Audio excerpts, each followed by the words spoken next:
a lot of people have been saying that they might need to have a 10 and up thing, for certain things. Especially when that movie Red came out this year, there was a lot of people blowing up about that one. Yeah, there was. But let's see.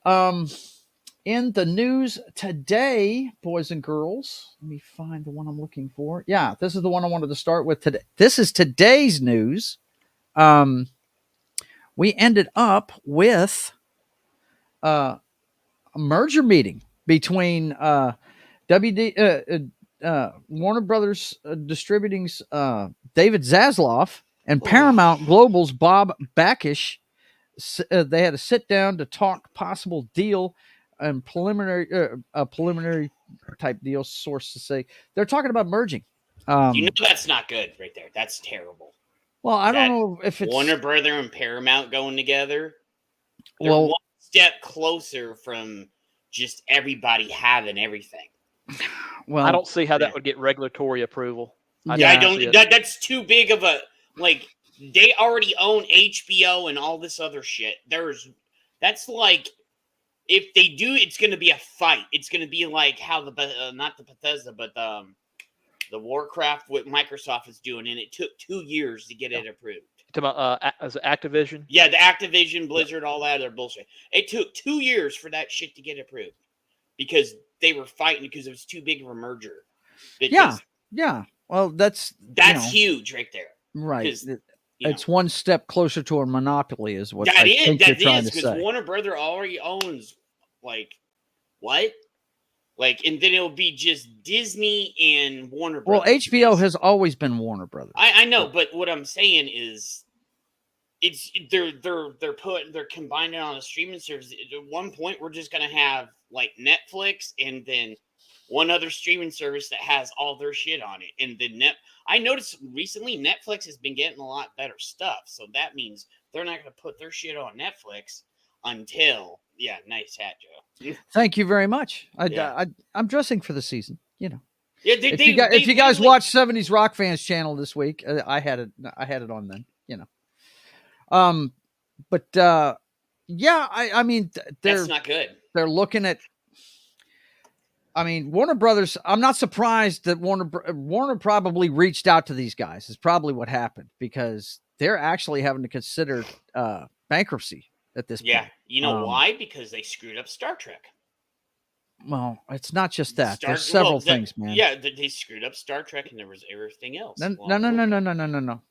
Hold up. Warner Brothers did not screw up Star Trek. That's a Paramount deal. Yeah. Paramount's doing fine. They're all right. Matter of fact, if you look at all the streaming services, they've probably got the best properties out there. So they've got the entire Yellowstone library. They've got and the guy that does that, what is that guy's name? Taylor Sheridan? Yeah. They've got every show he's developed is on Paramount. They're under contract with that guy, and he's knocking everything out of the park. Everything he does turns to gold. So I'm thinking, maybe why don't they go Warner Brothers? I know Paramount don't have the money, but why would they go begging to them if they're doing good? Okay. Warner approached them, I'm sure, is what I said. I didn't say Paramount did. Oh, I know, and that's what I'm saying. If they're Warner probably approached them about doing a merger because they're trying to avoid bankruptcy, Jet. So. Warner is basically bankrupt. I've seen other companies do this where they literally try to use acquisitions as a means of survival. Oh yeah, and didn't Marvel try to do that? Well, I mean, Disney, that's Bob Iger. He's been big into acquisitions for the past 15, 20 years. Okay, guys, I got to shut you all up for a second because my man, who I'm going to meet down in New Orleans, and by the way, Matt, I'll let you know when you're going if you want to drive over and see us because you're not far from there. Christian is coming down to New Orleans, and he said he sent me a Christmas gift, and this is what he sent me. He sent me a $50 tip, and he said, I might be a drunken sub, Joe, but I am wishing you, your family, and everybody on this channel a very Merry Christmas and a Happy New Year. Well, thank you, buddy. I appreciate it greatly. You didn't have to do that. I will buy you. You're awesome, brother. I will buy you a couple of beers when I see you in New Orleans, man. I'm meeting him down there in May. We actually had talked about getting together when I went and saw my mother in September up in Maine, because he's pretty close to there. It would have been, I think, about 3 hours for the both of us to meet halfway. Yeah. And he was going to be busy. Turned out the dates I was going, he was going to be busy working. Yeah, he is a sweetie. Absolutely. Christian Delorme is a sweetie. Well, and no I think doubt about it. I think he's French Canadian. Yeah. New Orleans. Yeah. New Orleans is happening. But he's taking his lady down there in May, and that is the same month as our anniversary. So we're going to take our anniversary trip down there this year and go meet them and see what's happening with those two. You tell Mel I said Merry Christmas, buddy, and I appreciate it. Let me see. I don't think I have any videos. I don't have videos like the other guys do, but I will tell you this. I know you're a dirty old man like me, so you'll enjoy this one right here. It's one of my favorite memes created by me. I love this meme right here, and I think you'll enjoy it, buddy. It's your mentality. I know you'll love it. Here you go. There you go. That's Ray at her most potent right there. There you go. Yeah. Just so. I wouldn't do that to Ray. Ray can go fuck her. No, no. When she says, all the Jedi are in me, or I'm all the Jedi, I don't think that's it's scary, isn't it? Basically. Scary, isn't it? It's yeah, that's basically what she said. All right, you tell her I said Merry Christmas back and give her a hug for me. Hey, Christian, Merry Christmas, brother. Thank you for coming over to Joe's and mine and everybody else's that comes on the panel, man. We appreciate that. Let's see. Go ahead. That, if Christian's going to come down to New Orleans in May, if he's never been there before, he'll enjoy it more in May than he would in like July or August. Yes. He's a trucker. He's probably been down there before, but I don't know if he's been around the French Quarter or not. I don't know if he's done that, but he's been down there. He says, love it, but I'm not going to finish that. You guys can read it. Wait, let me do it because I have the foul mouth. I don't want you to read it. Okay. But anyway, thank you, buddy. I appreciate it. That is too kind of you. I appreciate it greatly. See, I that's why you have me around, Joe. But I don't. When I say I don't want something read, I was fucking with you. Hey, coincidentally, I did want to mention that Warner and Paramount both have an ownership stake. Both have minority stakes, but they're both tied in with the CW. Right. That's true. So there is some already a little bit of cross pollination there. Yeah. It's funny you bring up the CW. I was watching a story earlier today, and I should have pulled it up for the show. What was it about? It was wrestling, actually. There's been an ongoing lawsuit since last year with Major League Wrestling and WWE. Major League Wrestling being a smaller promotion, accused them of, the same practices we've all heard they do: stealing talent, interfering in talent contract negotiations, using strong arm tactics with broadcast companies to try and stop getting television rights for certain promotions and stuff like that. They made a strong case. And last year, the main lawyer that has covered a lot of things for them, I can't remember the guy's name, but he was with them through the steroid thing, got him through that, got him through several other lawsuits. He had tried to get this dismissed several times and couldn't do it, and he retired because he was tired of fighting it. And they settled this week. WWE settled with MLW. That doesn't happen very often. Well, the reason why they settled, because Vince ain't running shit no more. Right.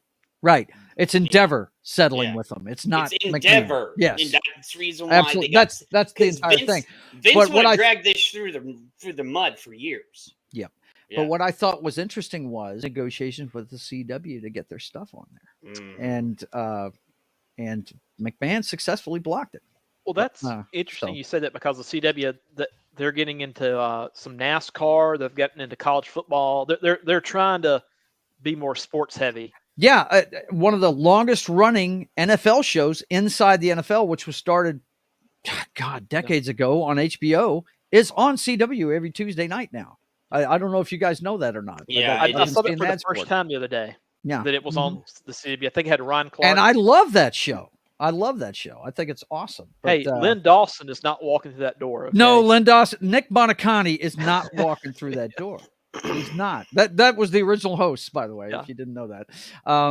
Yeah, a couple of my faves too. But yeah, and Wookie Be Bad says it keeps going and going. Yeah, she must be using energizers in that thing, huh, bro? Yeah, for sure. But anyway, we know what the big pop culture news was this week. It was Jonathan Majors being found guilty of assault in his tiff with his girlfriend. This headline from Hollywood Reporter says Jonathan Majors unlikely to get jail time, could appeal on use of texts, lawyer says. The introduction of texts in which Majors appears to be dissuading his girlfriend from going to the hospital is one appealed issue in an already unusual case. But the bottom line is this, boys and girls. Marvel Studios drops Jonathan Majors following guilty verdict for harassment and assault. Oh my God, color me shocked on this one. Yeah, it's amazing, isn't it, that they actually dropped him? No, the second he was, well, we know by watching Loki that they're already laying the groundwork for dropping him anyway. You know, you can tell. And I would not be surprised if the DC. end of that final episode was changed when this came up. If you understand, they already said it was. Yeah. So, yeah, man, I'm not surprised. I mean, this seems like another toxic relationship like Johnny Depp and Amber Heard.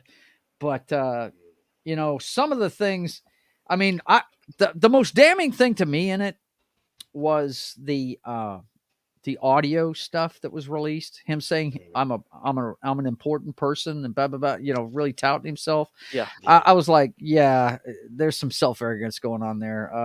You know, I think it was mutual, but look, bottom line, boys and girls, if you're a man, you cannot put your hands on a woman. You're going to pay for it. If you do it, you're going to do it. You're going to pay for it. Don't stick your you-know-what in crazy because... Yeah, that's another thing. And we all like to do that because crazy is usually the best looking and all that good stuff. Because I am extremely... I'll say this now. I'm extremely fucking guilty of that one. I stick it in crazy a lot, so I'm guilty. Let's see. David Glenn says Majors should have slapped on some eye makeup. Worked for Ezra Miller. Yep. Oh God.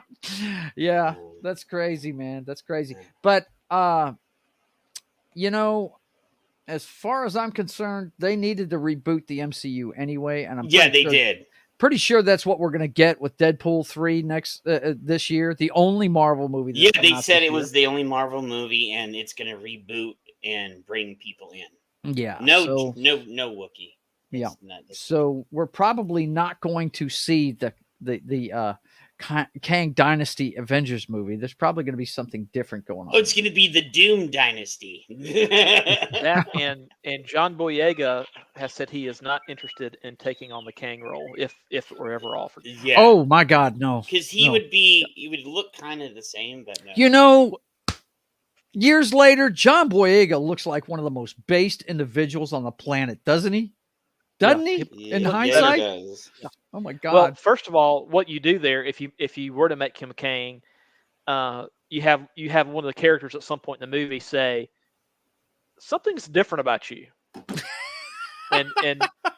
and he just, have Kang played off like, I don't know what you're talking about. Yeah. Right.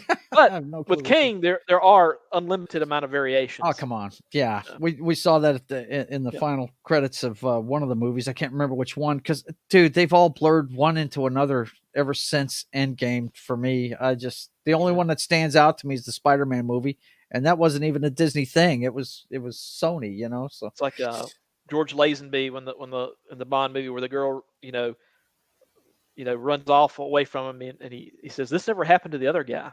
Right. I can't believe they actually put that line in the movie. Well, they were clearly laughing at themselves. It was pretty cool. Wookie says it's going to be X-Men versus the Avengers. Well, hey, see, I always liked it. Maybe, my brother says I'm too old school. I need to get with the times, but I liked it when the X-Men were outside the Marvel universe. They didn't interact with everybody else. You know what I mean? I like that. That's one of the reasons why a lot of the Fox movies I enjoyed, because they didn't get involved with what was going on in the MCU, and I like that. I like that a lot, because in the comic books for a long time, I mean, Wookie, you tell me, I quit reading books in the 90s. Okay. And they weren't together then, I don't think. I mean, you never saw Captain America in an X-Men story, or it was they had their own universes, kind of. Let's see. David says, just like Roseanne and the two Beckys. Yeah. Let's see. I can accept the MCU being rebooted as long as it doesn't go downwards and continues to take the direction that previous MCU was supposed to have. Yeah, let's hope not. Well, let's see. The all-female X-Men, according to leaks. Oh my God, no. Yeah, it will be it will be female centric. So what you're telling me is, Deadpool's going to kill off all the male X-Men? That's how we're rebooting it. Well, I mean, look at that scene in Doctor Strange 2, where what Scarlet Witch does. Now, she also did take out at least one female of, I guess I could call them a variant, whatever whatever that universe was that they were in. Yeah. Well, there was a couple of them. You had Captain Marvel and Captain Britain, right? Yeah. Yeah. It was not the 616, Earth or whatever. But whatever they do, as long as they make it better. But if they're saying they're going to make an all-female X-Men, good Lord, man. They're going to do like an all-female. What was it? They were going to do the all-female Avengers too. Mm-hmm. Well, he said Secret Wars is the biggest, but there was some crossovers, but not many. That's what I'm saying. They pretty much stayed in their own universes. It's really been since the turn of the century, I think, is when. Well, original Secret Wars was the biggest, not the. Let me ask you this: if all your characters are females between the ages of like 17 and 26, is that really a diverse cast? No. Because they're all, like they're basically trying to have the junior Avengers, but it's junior female Avengers.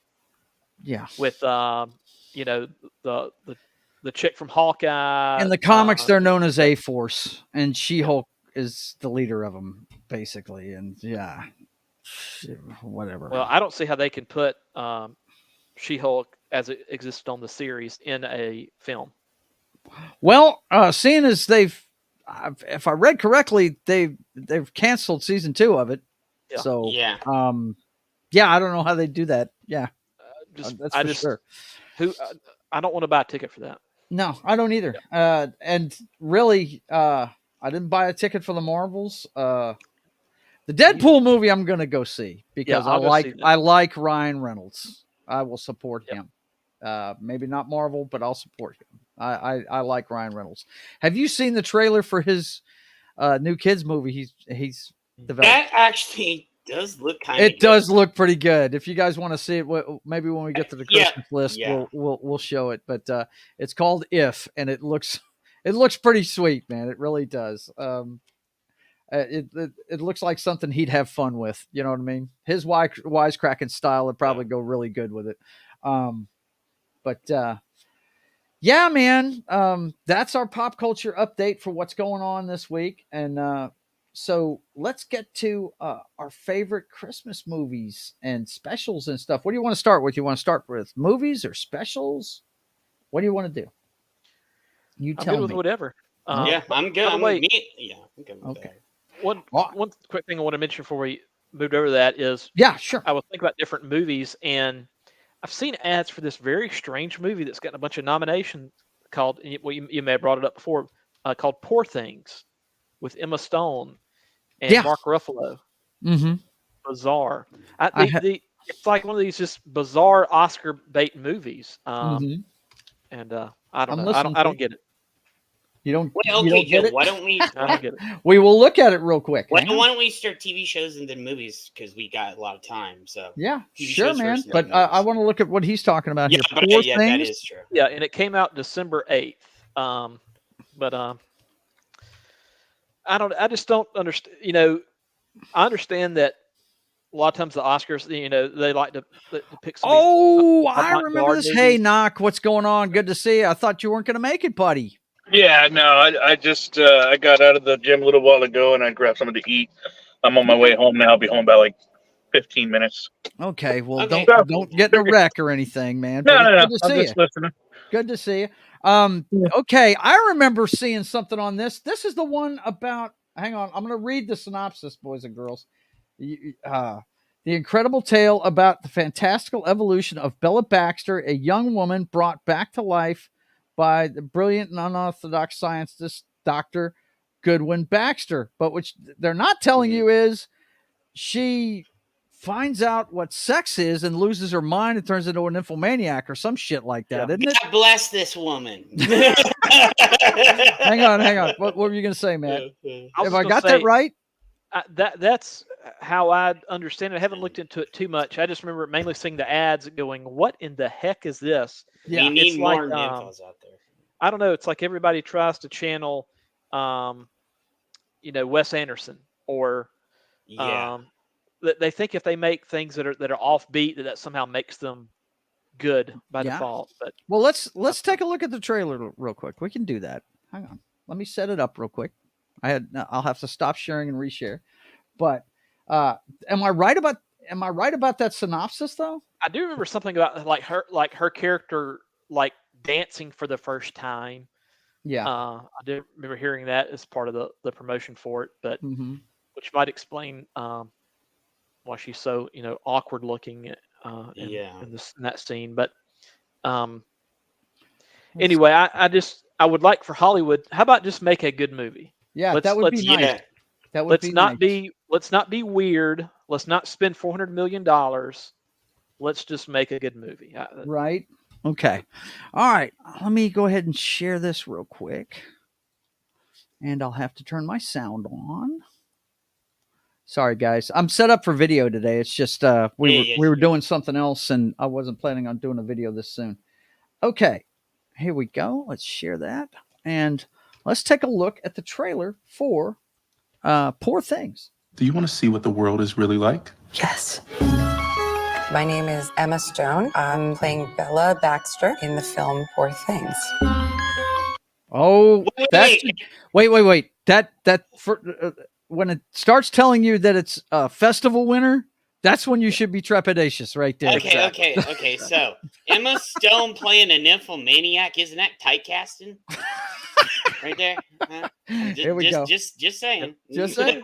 Here we go. This is Bella. She's an experiment. She's understanding what it is to be a member of society. Good evening. This looks like a Tim Burton movie. I may see this. Are you talking about the aesthetic of it, Matt? Yeah, the aesthetic of it. It does. It's just strange, but yeah, I see some Tim Burton in there a little bit. Yep. Mm-hmm. Yeah. Yep. Okay. The more autonomous she becomes, the more challenged these men seem to be by it. It's a very, very funny film. Why do people not just... Whoa. Ruffalo. Okay. Wait. She looks like Ruffalo? Yeah, that's Mark Ruffalo.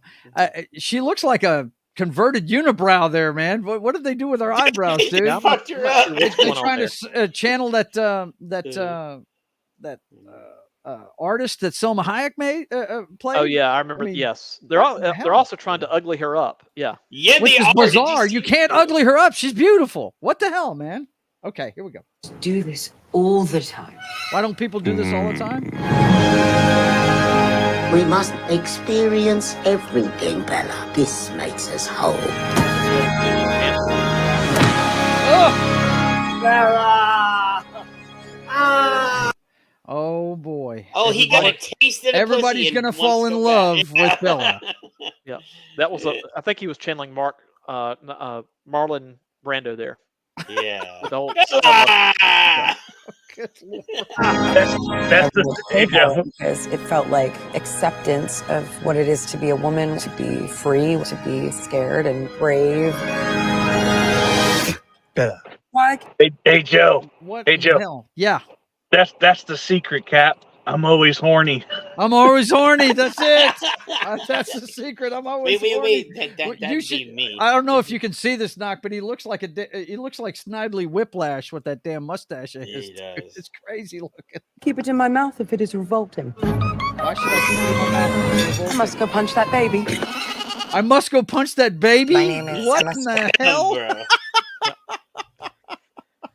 That's crazy, man. And when I So see basically, she's impulsive, Right. and she acts on her impulses. that, So yeah. yeah, Would you wow. see what Paul said down there? Yeah, I haven't looked at the chat yet, man. I've been busy monitoring the video, but oh my God, Wookie says I hate Emma Stone. I don't hate her. I love Easy A. I don't know if you guys have seen that movie, but it's funny. Let's see, Tim Burton movie with Wes Anderson colors. Yeah, that's what I was thinking. Yeah. The visuals look like Tim Burton, but it's much more colorful. Looks like she's on the Titanic there for a minute, man. I don't know what's up there. Let's see.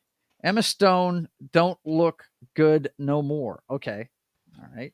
And more strong, independent sexual women and simping men. Yeah, that's what it looks like to me. It looks like she's going to get everybody wrapped around her little finger. Pretty much. Yikes. Okay. This is the Oscar bait they have this year? That's what that's okay. Oscar, like, all right. What the fuck? Just in time for the Christmas season. Little poor things. Whatever. Hey, don't be surprised if Barbie gets Best Picture. I would not be shocked at all if that happens. Dude, Barbie and Oppenheimer. But that's for next week, boys and girls. Yeah, that's they're for gonna next suck week's show. Next week's show is going to be, hang on a second. I've already got a thumbnail for it. It's going to be the 2024 prediction show. What's up? We're going to talk about parties, top tens, and resolutions. Did a good job on that, Joe. And predictions. Nice. I like the way I do things, man. Mm-hmm. You know, I enjoy making my thumbnails. Your thumbnails are high quality, Jeff. Yeah, I try. And you know what's funny? I do them on my phone, guys. I do them on my phone. I don't do them with a computer. I hardly do anything with a computer. I think it was this morning. I was doing a show with John on Pop Culture Minefield. He was playing Uncharted. And somebody sent me a link through Instagram, right, for a video he wanted to share with me. And I couldn't pull it up on the computer for shit. I don't interact with Instagram worth a damn on a computer. So I finally had to go to my phone and send it to what program wanted to get the link out use? for everybody to see it. And I finally grabbed my phone and I sent it to them through WhatsApp, you know, so they could put it up. Because I'm not a wrench on their channel. I can't put links up, you know. Okay, here's how much of a boomer I am. I don't have an Instagram account, so if I go to Instagram, you know, it only let you. If you're not logged in, you can only click on like a couple of pictures. Right. I will just I have a touch screen on my laptop, so I will just enlarge the picture if it's one I can't click on if I want to be able to view them without logging in. So okay, that's something I could. Yeah, I don't have Instagram either. Yeah. Well, I got on it because my daughter left Facebook and she got on Instagram, and I like to be able to, you know, I like to see what she's doing. So, you know, I had to get on Instagram, but yeah, it's a pain in the ass to navigate on there. But the one thing I do love, and you guys know, if you watch the football show, NFL memes is on there and it's great. It cracks me up. NFL memes is one of the funniest things I've watched all year. It's fantastic.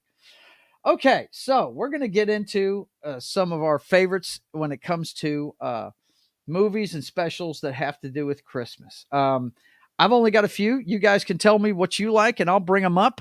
We can watch trailers or whatever. But and let me get Jed back in here. He had a little hiccup. But the first one, if you want to start with television specials. Yeah, because I'm going to start with I've actually got 3 television specials in my top 5 things I love about Christmas. So the first one is from 1970, I believe. It's called Santa Claus is Coming to Town. I love my that favorite. It's one of my favorite claymation shows. Hang on, let me get this up here, and we'll share it. I think I'm just going to stay on this screen so we can share sound if we want to. I know it's kind of wonky being sideways, but that's me trying to get around the video algorithms. This is one of my favorites, but Joe. yeah, this one. If you don't know which one this one is, guys, it's the young Santa Claus just getting started, and Mrs. Claus, and I believe this is the one with the heat miser and Mr. Cold or whatever he's called. I can't remember his name. But Heat miser. Yeah, that shit is awesome. It really I love is, the songs. Dude. Yeah, I might have to pull that up here in a second and play it, but these claymation ones are the best. They haven't done anything as good as these. Yep. And they keep trying to do. The only ones that come close are the Charlie Brown specials. Yes. That's the only ones that really. I come would close. say all the Bass animation, Mhm. the Franklin Bass, and the Charlie Brown ones are the two top tier. Yeah. Top tier ones for Christmas. Those old school, claymation, stop motion, whatever you want to call it, that those have stood the test of time. Yes, Yeah, they they have. have. Yeah. I was coming. One of the other ones on my list, and it might get mentioned here in a minute. I'm not going to say what it is, but it was on Saturday night when I was unloading the cars after our show. We had a shop till you drop show. I was peddling my portraits and promoting my comic book and everything, and I had to unload both cars. My wife was ready to sit down, and I've gotten to where I had a bunch of posters that got water damage from being in the trunk. We left stuff in the car too long, right? So I don't let it happen anymore. Even if she doesn't want to do it, I bring the shit in. You know what I mean? I get it out of the car back into shelter, and she put that on. We were looking for the game, right? And she actually stopped on that one. I think it was on ABC, and I was like, "Whoa, stop! Drop the remote," just because it has just started. And I was like, "Just let it play. That's perfect for while I'm carrying all this shit through the living room. I'll catch it." And it's a lot of fun, and I'll tell you which one it is here in a minute. But one of you guys, let's see, Matt, what do you like when it comes to Christmas specials? I like the claymation stuff probably as much as anything else, especially the Rudolph one.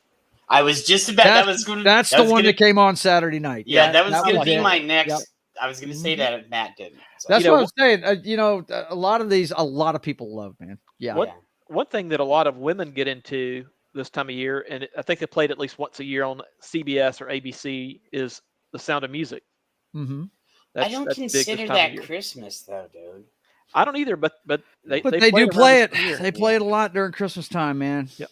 It's kind of like it's kind of like the Ten Commandments at Easter. Yeah. Yeah. That's about Passover. It's not about Easter. I know. And I was like, Jewish why do they have celebrate it? Easter? Yeah. Right? We don't really need to do that, do we? Yes, this Easter on ABC, the edited version of The Passion of the Christ. Yes. No. Well, we and don't going need back to to do that. what you talked about, one of the comments at the beginning of the stream, Blazing Saddles, owned by Warner Brothers. Yes. So. Oh, they're going to rip it apart.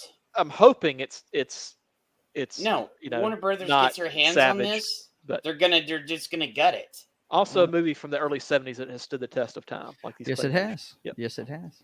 Hey, fellas, I'm going to switch over, but I would say real quick, my favorite claymation during Christmas is Celebrity Deathmatch. So I'll be right back. There you go. Celebrity Deathmatch. Yes. They did do a Christmas Celebrity Deathmatch, so yeah. Yep. Did they really? Yeah, they did. Yeah, they did one time. They did. They did a New Year's special and they did a Christmas and Halloween special. But the Rudolph one, man. Good God, fellas. So I said, I unloaded the car the other night and watched it while I was carrying all this stuff. And I forgot how great this fucking show is, man. I mean, from Yukon Cornelius to the Charlie in the Box on the Island of Misfit Toys. And the King of the Island of Misfit Toys and everything. Think about all the work that's put in on the claymation ones. Yeah. Because they have to take individual photographs of everything. That's how they're doing that. It's nuts, man. All the work they have to put into I it. have mine now, Joe, which you guys didn't mention yet. What's that? Frosty the Snowman. Frosty the Snowman. Yeah. Yeah, you got to. That's an gotta have- animated one. Now, I that know, one's but it's animated. still Christmas. You know? I know it is. I'm not saying that you're wrong or anything. Take it easy, Jed. It's okay. I do like that one. Yeah. I like that one a lot. I was just saying it's not a claymation. Oh, one. I know. It's an animated one. I love both of them. So. Let's see, Frosty. That's no man. Let's see what year did they make? And that had Shelley Winters in the sequel. That one's 1969. By the way, Rudolph may be the oldest one. It was made a year before I was born in 1964. And it's still like it's 2023 and we're still, and it's still great. It's still awesome. They're all like Frosty, all that are still good. They also had what was it? Baby New Year. There was one with the Indomitable Snowman. I forget what it was called. The Abominable Snowman. Wait, are you sure you're not talking about Rudolph? Because that's got the Bumble. That was in Rudolph. Okay, I may be combining things. I don't know. That was in Rudolph. Yeah. Rudolph's got the Bumble in it. Rudolph is my favorite. Yeah, I would say either really Santa is. Claus Comes to Town or Rudolph are my two. That would be the top two for Christmas. Frosty's good though. Yeah. And what I dig about Rudolph, and I was telling Rhonda about this the other day. In all these days of the Mary Sues, Rudolph actually goes through the hero's journey. Man, he does. It's awesome. It really is. I was watching it the other night, and I was like, "Damn, man!" I mean, he had a team of guys behind him, but he was the guy out front, man. He got fucked up by the Bumble. The Bumble got him, man. Took him down. He turned what many saw as a weakness into a strength. That's right. Absolutely. There you go. Knock you back in, man. But yeah, Frosty the Snowman's a good one too, man. That it's a cartoon. I tend to, yeah. He fucked that dude up. That's funny as hell, man. Damn. Yeah, it's a good show. And in the sequel, where he gets Mrs. Frosty, Shelley Winters is the voice of Mrs. Frosty. Yeah. Yeah. Okay. I think it was the sequel. I'm not sure. Yeah. But yeah, that's. I mean, they've got a lot of good animated stuff. I was seeing in there. I forgot about the Little Drummer Boy. That's another one of the. If you're more into the biblical story, that's the one about the night Jesus is born, right? Isn't that what it is? I think that's what it's about. I think, or I don't know if it's been forever since I've seen it. It's either directly or indirectly about it. Right. Yeah. Mm-hmm. I think you see the three wise men in it and that kind of thing. Yeah, it's got all the nativity stuff in it. But that's a good one too. Which that's true. If you look at the nativity sets, there is a drummer in those. Yeah. Let's see. I got to search this thing now that Knox here though. I got to search this Christmas celebrity death match. Hang on. Honestly, I didn't know there was a Christmas special. I just said it for the claymation. Yeah, and they only did it. I've probably seen it. I just don't remember anything specifically. They did it one time, and I remember it on MTV. So I was like, "Oh wow!" Well, all I know is if you were a prominent pop culture figure in the late '90s, you were on Celebrity Deathmatch at some point. Yeah. Mm-hmm. Well, I don't know that they have a. I've never seen it on TV since that one time. I don't see a Christmas special version of it, but they do have Celebrity Deathmatch listed, but there's not much to it. It's probably more of a YouTube thing, though. Yeah, they probably did it because I know some of the Celebrity Deathmatches they combined them together and did like Santa and other people. What are those on YouTube? Is that where you find those? No, it was on MTV back in the day. Yeah, that was MTV. Yeah, is it MTV? Yeah. Okay. That was a long time ago. That was like 25 years ago. Oh, let's see. Yeah. You also had the one of the original South Parks. I don't know if it was the pilot or the second one, but you had Santa versus Jesus Christ. Yeah. And They did. Are we talking epic rap battles or Celebrity Deathmatch? That was the original South Park. Yeah. Oh, okay. Yeah. Gotcha. And it was made back with when just they were having it. It was basically stop motion with paper. That's how they did the pilot episode. Yep. Wow. There was a credit for a Celebrity Deathmatch in 2000. 17 too. That's pretty weird. I think they may have brought it back. It looks that way because this one's from 3 years ago with 1 million views. Mariah Carey versus Jim Carrey. The Rock versus Dwayne Johnson. Chris Rock versus Dwayne Johnson. Oh my God, this is crazy. Hang on a second. Let me throw it up there, man. I know on the original run it had Miles Lane was the referee. Mm-hmm. So and he died years ago. So if Miles Lane is voicing it, it may be one of the old ones. Oh yeah. Okay. They have this one's 5 years ago. This one here is that's a list of them. Busta Rhymes versus William Shakespeare. What the hell? Oh, that's crazy. I haven't watched. It's probably not Beavis versus Butthead. No, you can't do that. No. Yeah, you it can't was do it was that. pretty good. They a did lot of those ton may have been posted 5 years ago, but they're actually late 90s. way Yeah, old. right. Yeah. Yeah. Okay.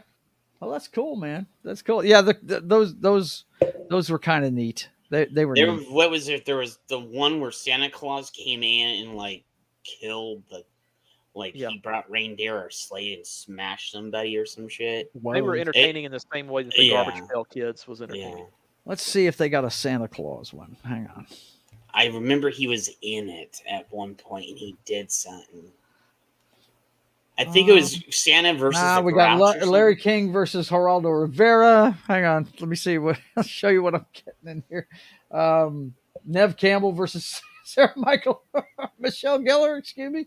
Oh my God, Yeah. these are crazy. This is crazy shit. That's crazy, man. Nessie, did you see the Nessie one? versus who? What it said Nessie wins, but who's Nessie fighting? That must be Bigfoot. That's got to be Bigfoot. Yeah, it's Bigfoot. Loch Ness Monster versus Bigfoot. That's crazy, man. Celebrity death match, man. I forgot all about those things. Yikes. That's from a long time ago. But let's see. Have you watched any of the Christmas movies? Knock? From Knockster?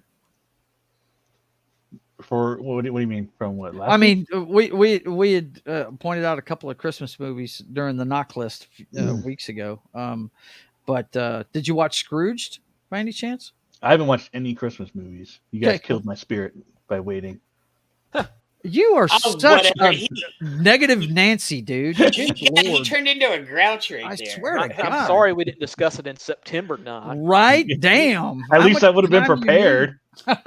let's wait till the last week of Christmas to discuss need? Christmas. We're going to movies. turn you into the Grinch, man. That's what we're He gonna already do. is a Grinch. He's the Grinch. You Speaking guys of the want to discuss Grinch, Halloween movies now? no, not right now. No, we're well past too late that. now. Huh? We could talk about Nightmare Before Christmas and just make everybody happy. Make everybody happy. You'd make my daughter happy, that's for sure. What was I just wanting to look at? I'm having a boomer moment here. Just Halloween. Scrooge? Just Halloween. No. That's one I've got already queued up. There was Home Alone. another one. No. Land Before Oh Time? God, no! I don't want to talk about Home Alone. Look, have you guys seen Dogma? Have you seen Dogma? Yes, I have. Yeah. Dude, Selma Hayek, when she says, "Yeah, I'm responsible for 19 of the top 20, grossing films of all time," said, except for Home Alone, the one about no, she didn't say Home Alone. She said the one about the kid and the break-in and all the booby traps. She said, "No, somebody made a deal with the devil to get the numbers up on that piece of shit." I thought that line was so great in that Well, movie, man. now I enjoyed it, but I was about Macaulay Culkin's age when I saw it. When Right. he was Yeah. in Same it, here. so, Yeah. Yeah, I mean, Richie That Rich was 90s, so I Richie was- Rich was one of my favorite movies. back Richie then. Rich, really? Wow. that Dude, he had a tells you roller something coaster in right his backyard. Like, what kid wouldn't want that? there. He had a Burger King in the playroom. Like, dude, it was like, Yeah. holy shit, this guy's rich. He basically had Michael Jackson's backyard. Yeah, that's what he had. Yep. Mike had a zoo back there and all kinds of shit. And he just wanted to play baseball with the kids. That's He all just wanted wanted to, he just wanted to hang with the kids, man. But anyway, another TV special. Now, I don't know. You guys may not be old enough to know this one, but I'm going to suggest it anyway. I think you could. It says here you can rent or buy it on Amazon, but what Um, can you not rent or buy on Amazon? But this one, I've always dug this one. It's called The Homecoming: A Christmas Story, and the reason why this one is uh, so famous is because it is the story that started the Waltons television show. The special was first, and it takes place in on Christmas Eve in 1933. The Waltons prepare for the holiday, but they are becoming increasingly worried because John Walton, who was forced to take work in another part of the state, has not yet returned home. And it's a I remember this one from when I was a kid, and in the poster you can see John Boy's right there.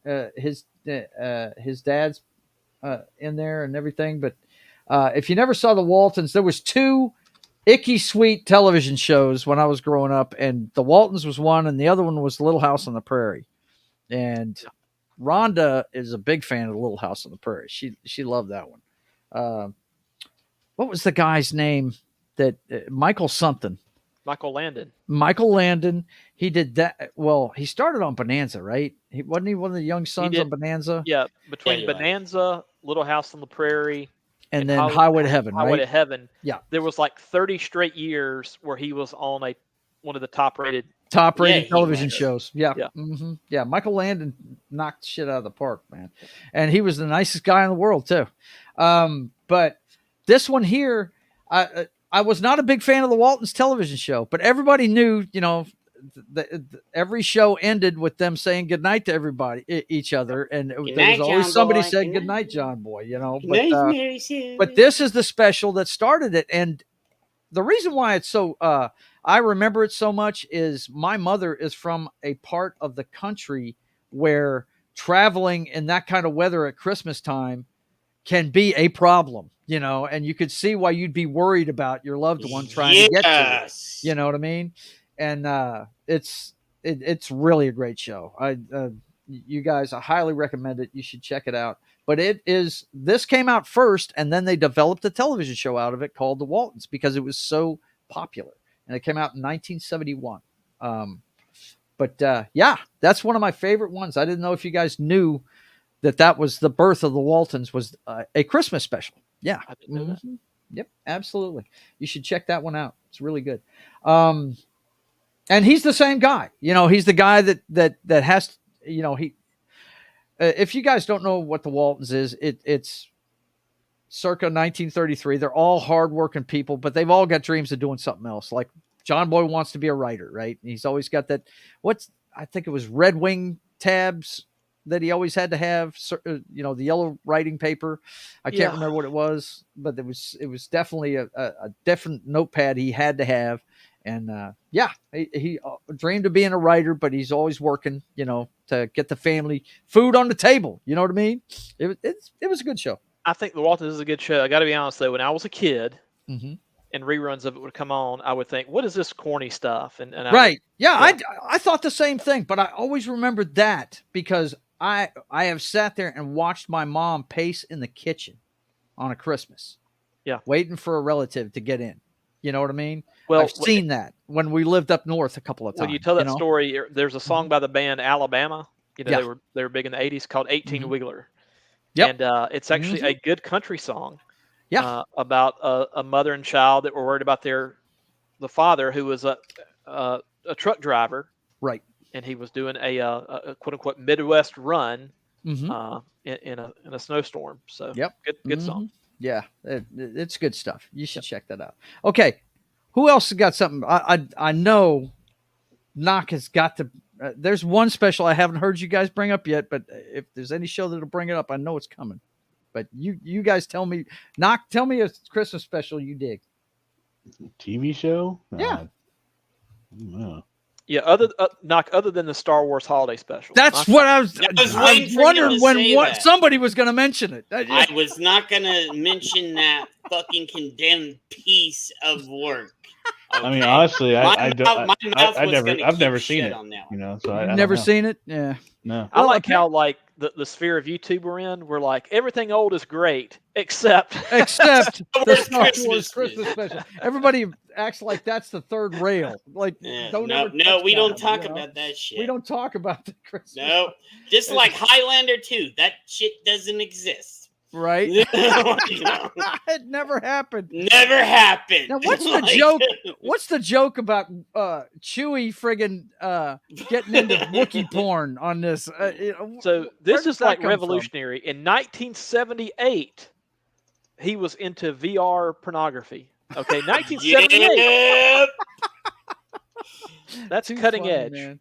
That's too funny, dude. Yeah. Oh man, my God. But, But yeah, yeah, it was the stars of Star Wars. It was all the people that were in the movie. They did a Christmas special. It was crazy. But yeah, what he was wearing looked like one of those VR headsets that they have now.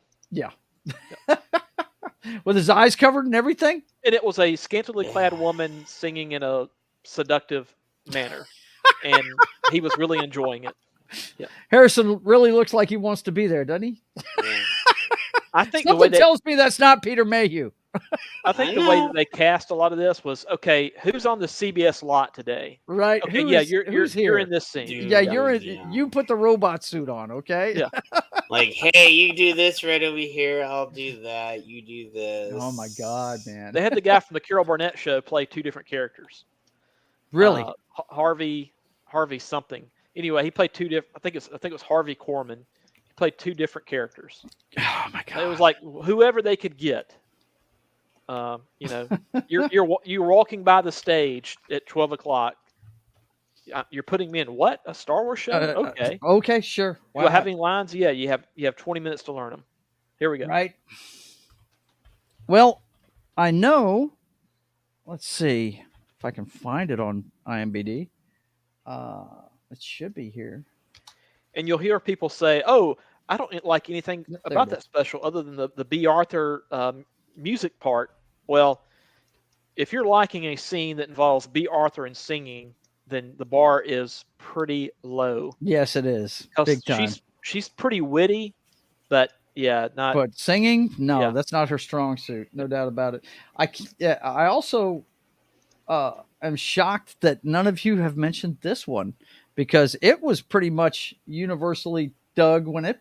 You first know came what? I out was last literally year. about to say it. I was, Yeah? and I didn't know. If I there was watched any, it one time. So. I thought it Dude, was good. Kevin. It was Bacon. good. It Kevin was good. Bacon. Like that's, Yeah, that's all. I thought it was really good. That's all I needed.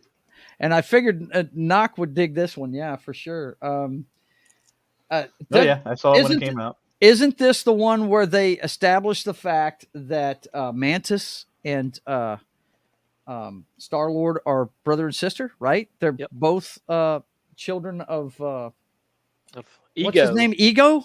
Yeah, the planet. Yeah. Which I would have liked. The only thing I would between the special and all three movies, the only thing I would change is I would have made Kurt Russell. I think in the comics, his Peter Quill's dad was like a Spartaxi. I think was the plant was the like Spartax. I think was maybe the planet. And Yeah. it was an actual man. It wasn't a planet. That was his father. Mhm. So I would have changed that up a little Kevin bit. Bacon. I forgot he was in this, man. But no, it was good. Kevin Bacon's Bro, in it it's quite a bit. fucked up, isn't it, bro? Yeah. That was also where I think that was the first one that Cosmo was in. I don't think Cosmo. And it was in the funny first- because at the end of the third of the last Guardians, they had it in a newspaper. You know, Kevin Bacon tells all. in the Right, newspaper. It right, was yeah. They did do some callbacks to that holiday special. Yes, they did. And Guardians 3, yeah, they did. It was pretty cool, man. I thought it was neat. But any other holiday specials you guys want to talk about? Not that I can think of. No. Okay. All right. Well, I guess we'll move on to movies. Yeah, we got an hour for movies. So Yeah, we got tons of time for movies. And look, we got a Christmas list to do too. So don't worry, we got plenty of stuff. we got to talk plenty about. of stuff We to got do, guys. plenty of stuff to talk. Everybody that's in the chat right now, so yeah, don't worry. They're like, oh my god, they're gonna run out of shit on the Christmas. No, No. I never run out of stuff. Yeah. I never run out of stuff. But I'm gonna start with Knox since he just got here. Of the Christmas movies you have seen, what are some of your favorites? You don't have to give us a number or anything like that. Just give us one of your favorites, and we'll talk about it. Well, I always got to put in, Jim Carrey's The Grinch. I mean, as much as I like the animated, it was Jim Carrey. Yeah, you did the movie with him. Enhanced it for me. It was so good. One thing that's always reason why I like The Office and Whose Lines Is It Anyways kind of show is improvising. Yeah. And The Grinch, Jim Carrey is the master of it. Yes. And that one scene that I always think about is the one where he pulls the tablecloth out from underneath the stuff on the table. He's like, right. And in the script, it's supposed to all come off. Right. But it didn't. Yeah. So when it didn't, he went back and knocked it all off, and it was such a Grinch thing to do that they kept it in the movie. It's stuff like that's always that's why I love actors that they get into their role and then they just do things like that. They just make things up and it makes it so much better. They go all out, man. Yeah, that's that. Look, even in bad movies, sometimes you'll see. And I'm not saying this is a bad movie. It's pretty loyal to the source material. But if somebody is all in with it, like, dude, Tom Cruise's performance in Tropic Thunder you can never forget that. And it was so shocking to me because I didn't even know that was Tom Cruise until the end of the movie. You know what I mean? Until I read the credits to find out who that dude was. I didn't recognize him with the makeup job they did. Well, but and not to say Tropic Thunder is a bad movie, but I'm saying when an actor goes all in and just gives it his all, it just shines through. And you're right. The Jim Carrey was awesome as the Grinch. And even though the prosthetics are heavy there, Jim Carrey, the way he can emote still comes through. Yes, it still comes through. Yes, it does. Because the guy, I always called him the human cartoon because he can just throw his body in such weird, contorted shapes and sizes. It's not even funny. It's ridiculous. I love it when he throws his whole arm over his head, and has it on the other side of his body and shit. So last week, I go to the drugstore to get something, and there's a guy dressed up like Grinch with a, he got the Grinch costume with the Santa gear on. Today, at my job, a guy walks by where I'm sitting, same get up. So in the past week, at non-parades, non-celebrations, I've seen two different Grinches. Yeah, I'm watching the Seahawks Eagles game. I saw about 3 Grinches in the stands. I mean, that lime green, that's a popular one for those Joe, guys. there's the guy's channel that I've told you about in the past, Matt Wilkins. Yes. He broadcast the Redneck Christmas Parade this year that was in West Monroe. No. He live streamed it. Oh, no. He goes to it I'm every going to year. have to go watch that. Is it still up on his channel? If it's up, it's probably under like the live button. Okay. But anyway, in the past, he's done it as like a pre-recorded video. This year, he's got 4 little kids. He didn't really have time to go edit it, so he just live streamed it. Yeah. There was like 10 different Grinches in that. It's called the Redneck Christmas Parade. CNN wrote an article about it this year, and it's in West Monroe, Louisiana. But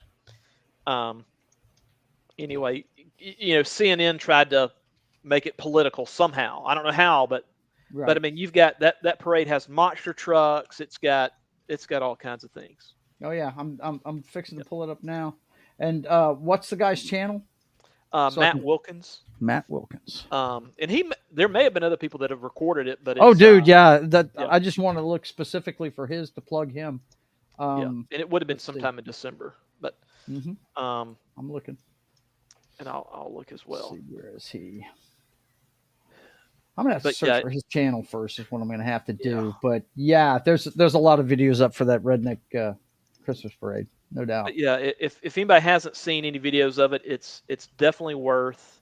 Is his icon the one with the Star Wars in the background? Yeah, that's him. Okay, all right. Yeah, and there is. Yeah, it looks like it's if you go in the live section, it's from 2 weeks ago. Okay, got it. But Redneck Sea Mass Parade. He put it down as. Looks like he did it on his phone though. Yeah, he had to do it on his It's phone. an hour. Yeah, it's an hour Yeah. long. Okay, I'm gonna get the. Hang on a second. I'll put it in the background real quick while we're talking about it. But I'm gonna put the link in the chat so you guys can go check it out yourselves. But yeah, that's it. That guy's a maniac, obviously. Oh, he He's is. yelling. Yeah. But yeah, that looks about right. Yeah. We're gonna see a lot of 4x4s and stuff like that. I'm sure. I can imagine what this parade's going to be like.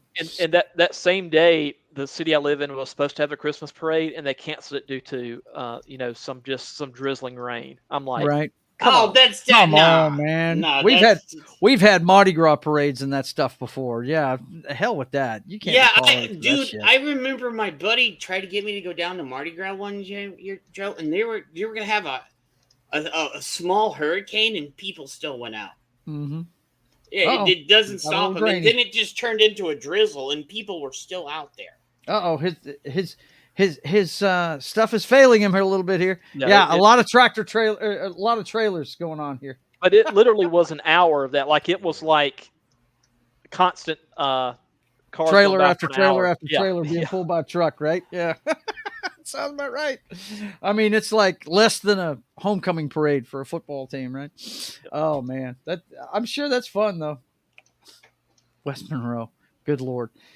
Yeah, we up here in the northern part of the state, we call that Fun Row when I was growing up, because of the college scene there. Yeah, it's pretty fun stuff, man. Absolutely, that's cool, man. That's cool.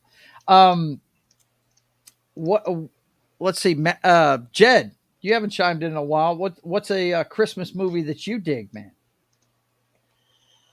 Oh, let me see. There's so many of them. In 30 seconds or less. And 30 seconds or less. Just pick one. What's the first one that comes to your mind? Whoa. He's panicking right now. Vapor Lock. I have too much information up in my fucking head. Like, you could always just say A Christmas Carol, and that's like 10 different movies. That's like 10 different movies. Yeah. Oh, no, Scrooge. Scrooge? Okay. I was going to bring it up last, but you go ahead and bring it up now. I got it right here, dude. Well, I thought you were going to bring up the other one we talk about last. So No. This is my number one on my list right here, bro. This is the one right here. Bobcat Goldthwait, Bill Murray. Yeah. How can you go wrong, dude? 10 stars for Scrooge. How would you rate it? I rated it 10, bro. This is go away. Rick, just put it fucking.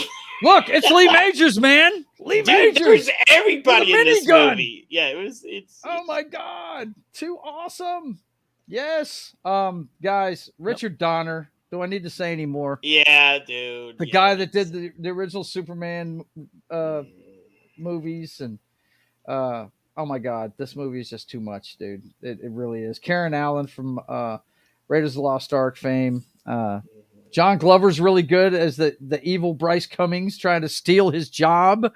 John Forsythe is his old boss. He's not the ghost of Christmas Past. He's the guy that starts his journey with the ghosts. Right? Yeah, he's the one that warns him. Look, you need to change your ways, motherfucker. Because Scrooge's old business partner did that in the original movies and stuff. So. Yeah. Right. Yeah. Bobcat Goldthwait, he's an executive that Carol, like I said, all-star cast on here. Right? Oh my God. Carol Kane is my favorite of the ghosts. Oh man, don't yeah. And bitch hit me with a toaster. See John Glover, I think of Gremlins too. That's comes to mind. He's in Gremlins also. David Johansen, who is known more for his music than acting. He's the Ghost of Christmas Past. Robert Mitchum, the old stalwart of Hollywood from the 50s and 60s. It's an old man in this movie, but he's Scrooge's or Bill Murray's boss. Frank Cross is the character's name.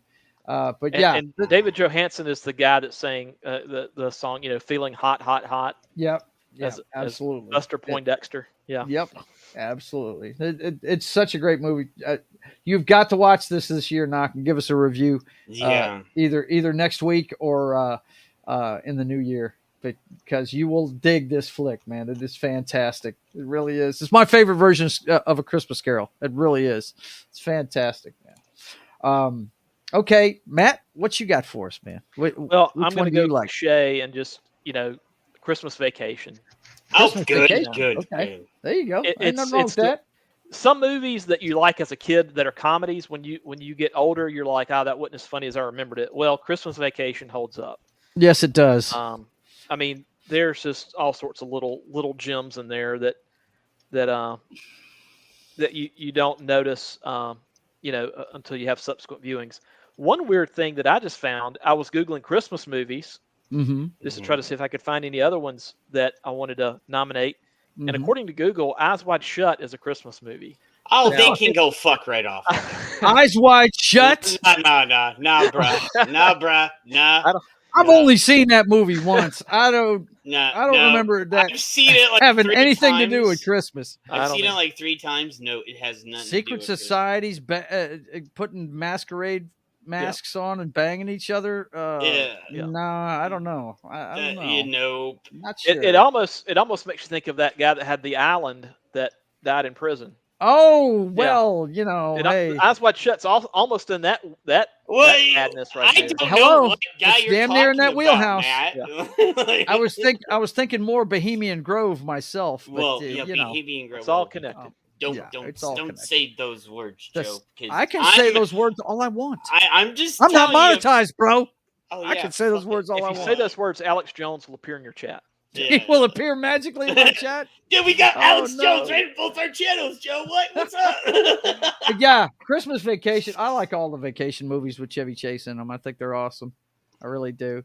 I love the light war and everything. I mean, it's pretty there's funny. Oh my God. Like a line in there where there you go. Yeah. Cousin Eddie, Chevy Chase says, Clark says something stupid, and Cousin Eddie, seriously goes, "Are you serious, Clark?" Like just the little lines like that, little one-liners. Yes, they make it. Yeah, they do. The movie's bizarrely funny, man. Ever since the first one, but Christmas Vacation, I'd say that's the best one since the first one. I would say. So the aunt that was in there that had like the little hat. Yeah. That was, I think she was the oldest cast member. She voiced like Betty Boop, and there was an Olive Oil and all that kind of stuff going back 50 really years, in like the cartoons 50 years prior to that. Yeah. Oh man. Yeah. Wow, that's amazing. Well, that's like the woman that was in Enchanted, but she didn't want to do it, so she said, "I don't want to be Snow White like the original voice actor." She goes, "I want to be an old cranky granny or something. I don't want to be like a Disney princess or something." She was kind of grumpy and Enchanted. Like, yeah. But Jed, the original Snow White, it was weird. Yeah, Weird. Weird. Hey, man, her movie's doing good. So, hey. Yeah. But anyway, okay. That's a good one, man. Thanks a lot. Okay. I'm going to bring up the one that nobody's brought up yet, but everybody knows. The argument goes on to this day, but I can tell you right now, without provocation, that this is no doubt a Christmas movie, and it's Die Hard, boys and girls. Yes, it is. Die Hard is one of the best ones. It's number 2 on my list. Scrooge is number 1. Scrooge is the one I watch every Christmas. I show it to the clients at work and all that stuff. I think I may have to do a double feature this weekend. On a Friday, I'll show them Die Hard, and then on a Saturday, I'll show them Scrooged. So yeah, I know that's one tower, but does it bother anybody else that the way that's shaded in the middle? It always reminds me. It looks like the Twin Towers, doesn't yeah. it? And it's got explosions up top. Yeah, right. That visual isn't doing good as time goes by. Did not age well. No, it has not aged well. But I remember that poster. And boy, I remember that movie when I saw it the first time. It blew me away, man. This was 1988. I was 2 years removed from the Army, and wow, I was bartending at that time, and just blew us away, man. It was a fantastic movie. I went and saw this several times in the theater, Of course, I'm a big fan of the director. He went on to make The Hunt for Red October, another movie that's in my top 5 of all time. I love that movie too. E. Clay Thomas says, "Now I have a machine gun. Ho, ho, ho." And that's the argument I always make whenever people start saying, "Is it a Christmas movie?" I'm like, "Yes, it is, man." You know? Go ahead. And this may be an exaggeration. Every 90s action movie you saw was built off Die Hard. Was built off of that template. Yes, it was. A single guy trying to take on an army, right? Yep. Yeah. And it still goes to this day. I mean, what was Gerard Butler's franchise that he started, the Olympus Has Fallen or something like that? It was the presidency and everything. That was actually filmed right across the railroad tracks from where I live. Cool. Right outside the what's now the Brookshire's Grocery Arena. They set up a false front for the White House out there, and they were filming every day. Cool. Yeah. And cool. there is a fake Oval Office across the street from the White House. Did you know that? There's a TV studio. No, I did not. Yes, there's a Oval Office TV studio where they sometimes will film speeches and such that you think are coming from the Oval Office. I think it's been around for, I don't know, 5 or 10 years. Wow. I wonder if they film there, if they think it's going to be controversial or something like that. I think it has better lighting. I think it's easier for a certain older person to see a teleprompter there than in the. Really? Yeah. Okay. All right. But anyway, I find it weird. It's weird. Weird. It's weird. Weird. It's weird. If you're filming in the Oval Office, film in the Oval Office. Film in the Oval Office, man. Or do you mean don't build sets like everybody does? Yeah. Yeah. But I love Die Hard. I watch it every Christmas. It is not Christmas until Hans Gruber falls from the Nakatomi Tower. That's just all there is to it. You know that. You know that for sure. Any other movies you guys want to touch base on here in the Christmas portion of things? I have. Tim Allen, Santa Claus was always fun. Okay. The first one. See, I don't think I've ever seen that. Now, it goes on the premise, correct me if I'm wrong, guys, that Santa Claus is actually he's actually a regular guy that's chosen to be Santa Claus. Is that what it is? I don't really know. He passes it on. Yeah, he passes it on. He was chosen. Yeah, he was chosen. Okay, that is not it because it says Dudley Moore. I know that's not. And right. it gave every man the excuse to get fat and hairy during the holidays. You're right. Yep. Now, hang on.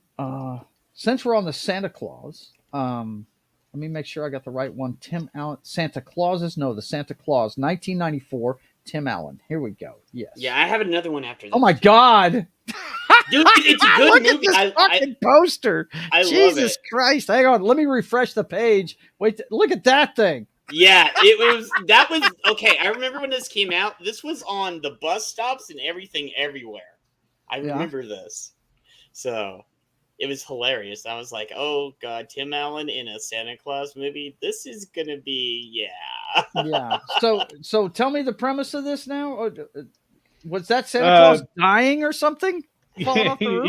He falls off the roof, and then he kind of takes his jacket or whatever and he ends up just essentially growing into Santa. Well, see, there's a thing called the Santa Claus. It's like a clause in a contract. Okay. Basically. So when the old Santa Claus dies, whoever puts on the jacket, the clause in the contract says, if you put on the jacket, you automatically become the next Santa Claus. Oh my God. Okay. Yeah. Sounds like a cool premise. I never got around to seeing this. I love Judge Reinhold. I'm actually, speaking of him, I'm actually looking forward to Beverly Hills Cop Axel F. I saw the preview because it was the preview just came up on Netflix the other day. Yeah, I was like, okay, this doesn't look bad. Yeah, it doesn't. And it's gonna have the original. Yeah, they're all in it. Yeah, they're all in the movie. I was worried because they didn't show it until like the very last. They're not young. They're not young. Yeah, no, they're not. Nobody's young in it. Eddie looks the best out of all three of them. Yeah, But the Santa Claus, I may have to sit down and watch this one. I tell you what, I'll watch it and give you my review of it there, Knock. And you can give us the Scrooged one whenever you get around to doing it. Okay, I have another one. But I've always wanted to see it. And hang on real quick, Jed, before you go to that one, because I had a question about this one too. The Fat Man with Mel Gibson is a good follow-up to Die Hard. Has anybody seen The Fat Man? I hear it's good. I hear it's good. Yeah, I hear it's a good movie. I may have to sit down and watch that one this year, man. The Fat Man, it goes off the premise that he's going to take on hitmen or some shit like that. I can't remember exactly what the whole premise was, but I remember. I think we watched the trailer on here. I'm not sure if we did or not, but yeah, The Fat Man looks like it'll be good. Okay, Jed, what were you? Okay, Jingle All the Way. Jingle All the Way. Probably my least favorite Arnold Schwarzenegger. Because it has Arnold Schwarzenegger. I love that movie. Dude, that movie's awesome. Are you saying it can't be worse than Junior? No, Right. it's Junior's worse.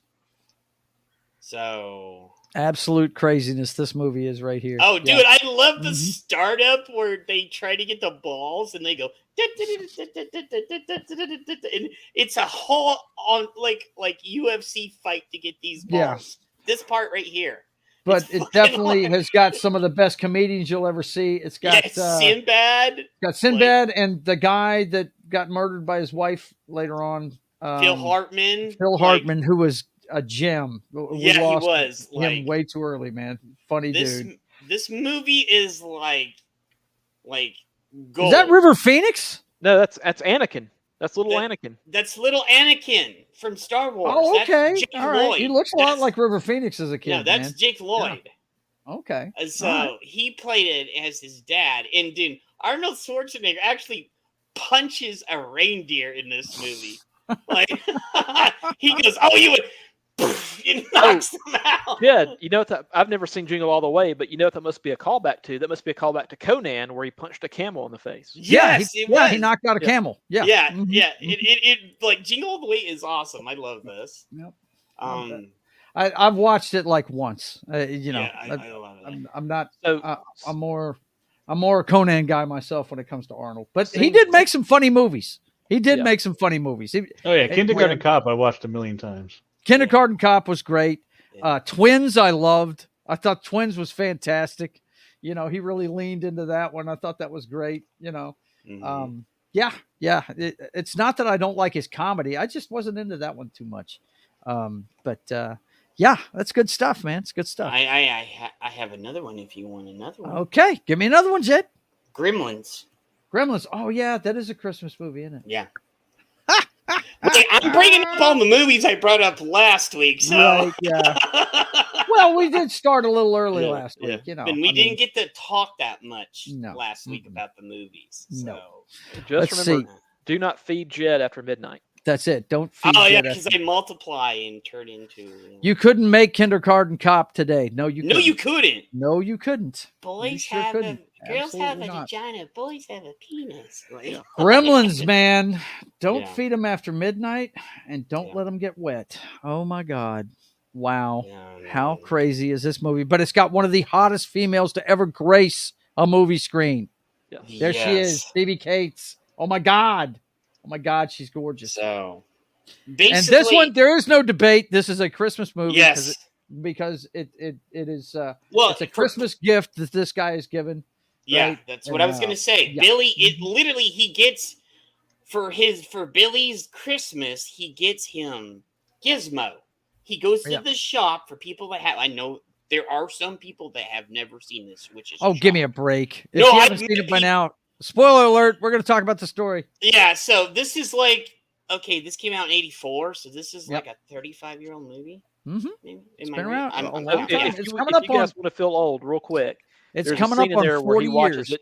It's a Wonderful Life. Yes. It's Wonderful Life was 38 years before this. Yes. And it's now been 39 years since this came out. Yeah, so I went to the premiere the day of this came out in the movie theater. Yeah. So I was in the movie seat the day this came out, and I was just a kid still.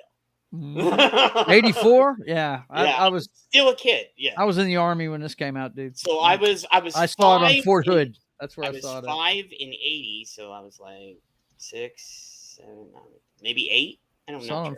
Saw it on Fort Hood, Texas. Yeah, and I saw this at the Cine Capri, which is no longer there. Mhm. And here in Phoenix, it's gone. They moved it to someplace else. But the director, Joe Dante, is more known for his horror movies. But this one, he's also known for Benji too. Yeah, but you could argue Gremlins, one of the categories you could put it in as horror. I mean, yeah, you could put it in there. It you know what? Since we mentioned that, yeah, it really. I don't know why. Probably because there's a movie theater scene and they multiply and everything. It always made me think of The Blob. You know what I mean? I don't know why that is, but there's definite parallels there between that movie and this one. Yeah, freaking Gremlins, man, too much, dude. It was just Not to be confused with the Gremlin at the beginning of the Twilight Zone movie. Now, that guy was doing some serious damage right there. That's if you have never seen that, the first story in the Twilight Zone movie, it's got John Lithgow, and he's the one that sees the man on the wing of the plane, right? Which I think that was a remake of William Shatner's episode. Yep. Mm-hmm, absolutely. Clay says, I never knew this, but Tom from Midnight's Edge was saying that the Mogwai and Gremlins are actually aliens from another planet, but it was taken out of the script. Yes, because that's not surprising. Yeah, me and Tom talked about this, and I said, "Hey, Tom, I don't know if." Oh, yeah, go ahead. But that one. No, you're good. Go ahead. But to me and Tom, I was like, "Hey, Tom, I saw an original script one time, and one of the drafts, and I said, did you know that the Gremlins are actually from another planet?" He goes, "Yes, I probably saw the same script you did." And he goes, "Yeah." I was like, "Holy crap, you know!" I was like, "Nope, not that many people know about this." Tom is an encyclopedia. Yeah, like me and Tom get along with that because we know a lot of the stuff that other people don't know. And he's got a lot. Look, he's got like 50 copies of every movie because every time they re-release it, he buys it. It's ridiculous, man. He's got every piece of media they put out on these flicks. And Tom's awesome. So if you guys go fit in and follow Tom from Midnight's Edge over there, he's awesome. You guys will learn so much. Oh yeah. And he has a lot of background information that's not common knowledge. Let me get Midnight's Edge and I'll put it up in the chat. Yeah, go ahead. Put it in the private chat so I can put it up in the regular one. I got mine. Okay. Yeah, well, you can put it up in your chat. I'd like to put it up in mine too. Okay, go put it in yours. Yeah. So there. Okay. So, all right. I did. This is kind of a lead into next week's show, but I wanted to do a Christmas list of things that, and I'm going to do this with my brother tomorrow night. Things we'd like to see, and me personally, on my Christmas list is let Dune 2 be good. Let it be good. I want that movie to be great. You know what I mean? Yeah. I'm looking forward to that, man. There. I put it in the private chat so you can put it in yourself. All right, thank you, sir. Appreciate it. You're welcome, bro.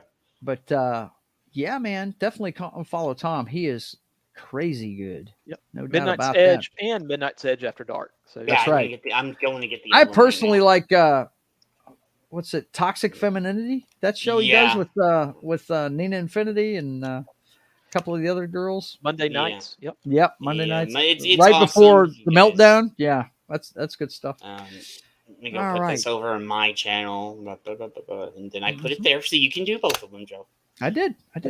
Okay, so what do you guys want from Santa in the future? And when it comes to pop culture, what do you want from Santa? Well, there's one thing I was kind of kicking around in my mind this week, and I know some of y'all, don't like it, but I would like a Home Alone where Macaulay Culkin is the dad. Yeah, I've said I would love to see a Home Alone. I said this too. I said this to somebody last week. I said I would love to see a Home Alone, like Matt just said, where Macaulay Culkin is the parent. But here we go. Here's the twist on it. He leaves for a little bit and finds out his son is in the same situation he is in, and he helps his son. Okay. How awesome would that be? He could help him like through, by calling him or doing, a Zoom call or Yeah. whatever. Yeah, like Yeah. he helps him remotely. Yeah, you don't want to spoil the premise because at first he was alone, but you can help him over the phone or a computer and go, "Hey, Dad, I don't know what to do." He goes, "This is what I did when I was when I was little." You go about it. He goes, "I gotta go. They're coming." You know what I'm saying? Where So he helps. what him is remote. there a scene at the end of the movie where he's sitting there at the porch with his son and the bad guys are going in the back of a police car and there's that's the heartwarming ending? I mean, I don't know. I'm not digging this movie at all. or a Home Alone where Macaulay Culkin is the thief. Yes. What if Macaulay Culkin is the thief and he turned evil? He turned evil, and he finds out that the house he is robbing is his son's house. Clay Thomas says she's too creepy looking now to play a leading dad. So we know what he thinks of it. That's crazy, man. I am not a fan of that movie. It's completely. Well, Joe, there's always Elf. Oh, I'm not a fan of Elf either. Sorry. I'm just not. I'm not a fan of Elf. No. And I don't like Elf. Elf is one of those where you like it or you don't like it. There's not an in between. There is no in between. And I will say this because this is a movie I watched. Was it 2-3 weeks ago? A Violent Night. Violent Night? Yes. Pull that up. And there were actually several of those. Yeah. Well, you hear it. Yeah. Get the one with the guy from Stranger Things. I'm sorry. I'm mistaken. There are several. I think it's called Silent Night, Deadly Night, or you're that's right. what I'm thinking of. These are from the 80s and 90s. Sorry. Yeah, I really liked it. It was, and I heard this was from last year, wasn't it? Yes, it was, yeah. And it was Santa where he just gave up, and then this little girl comes along. He goes, because there's spoilers, but he had to go help a little girl, and he steps in to save the day. He goes back on the hero's journey of becoming Santa again. I saw the premise. I saw the preview for this, and it looked pretty good, man. It was really good, and I was like, I will say this: they do homage to a lot of the Christmas movies in this movie. Oh, I'm sure they do. So John Leguizamo's in it. I did see that. He's one of the bad guys, right? He plays such a good bad guy in this movie. Dude, if you've ever seen Spawn, you know that guy might be an idiot in real life. I was like, he's a good actor, man. He's like, "Who are you, the Scrooge?" He goes, "Fuck, I am the fucking Scrooge." Like, right? He also plays a great midget in Moulin Rouge. He does. Moulin Rouge is the only musical that I like that I've ever seen in my life. I love Moulin Rouge. Moulin Rouge is a good movie. My wife didn't like it because she didn't like the fact that they didn't have original music in it. I said, that's the point. That was the Rhonda, whole point. Was that they used pop music to tell a story. That was the whole point of that sort of movie. Like A Knight's Tale. Yeah, exactly. Knight's Tale is awesome. I love that movie. Moulin Rouge and Knight's Tale. And she just didn't get it. I'm like, come on, man. Especially when they sang Roxanne, Police's Roxanne. And they I was did like, it man, in that is a weird... great song for this flick. The way they did it, it was just like, oh, wow. You get chills. And like I said, normally I hate those movies. But Moulin Rouge, I enjoyed it. I didn't like it very much. The tone of the movie was too erratic. Which he's talking about Violent Night. Violent Night, okay. Oh yeah. And Vinzinger says, plus John Leguizamo is an actual bad guy in person, which explains why he's good at playing bad guys. Dude, if you guys have never seen Spawn, he is a total maniac in that movie. Dude, it's just the Violator. Yes. Yeah, he's dude. awesome. He was such an excellent bad guy in this movie. Yeah, he is. Sure he is. Look, you guys are gonna laugh at me, but my favorite John Leguizamo movie is friggin' Tu Wong Fu. That movie is off the chain right there. I went and saw it with my wife at the time, and kind of got drugged to it, and I laughed my Mhm. ass off because those guys really went the whole 9 yards with the whole thing. They Yeah. really they didn't half step it in that movie at all, you know. Yeah. And it was Now, great, dude. He has It been was really in good. some bad ones though. He's been in some stinkers. Oh yeah, Yeah, he is. oh, Yeah.